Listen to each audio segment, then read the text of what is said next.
Hello homeowners and good morning! So finally ay makakapasok na tayo sa Phase 3 ng Redfern dito sa Lancaster, New City kung saan ang mga nakatayong houses ay ang ating adult townhouse na with fence and gate. Actually guys ay nakaschedule ng inspection tayo sa isa sa mga home buyers natin kaya may opportunity tayong makaikot sa community ng Redfern. Pero bago tayo mag-inspection, iikot muna tayo saglit. Tara, samahan nyo kami.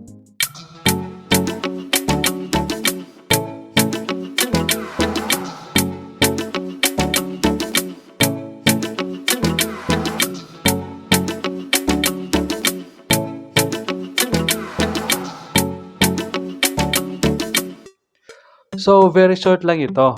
Ikot lang tayo saglit para lang makita ng mga homeowners natin sa Phase 3 ng Redfern ang community nila. Hindi pa ganun kalinis ang daan natin dito sa Redfern kasi nagsisimula pa lang silang mag-turnover. Pero at least buo na at kayo na lang ang hinihintay. So, as of the time na posted itong video, iilan pa lang ang mga nag-inspection at nag-accept ng unit nila. Pero, once na mag-start na silang mag-move in at magpaayos ng unit nila, gaganda din ang community natin dito sa Redfern. Alright, so, at sa mga first time na makita ang vlog natin at curious kung ano ito ang ating adult townhouse dito sa Lancaster, New City, dito sa General Trias, Cavite.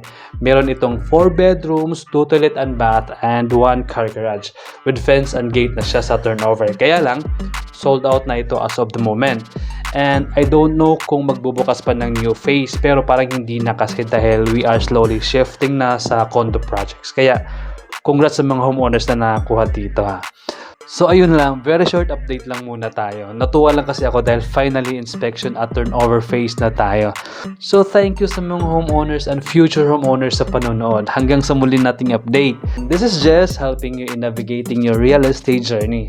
Thank you and goodbye!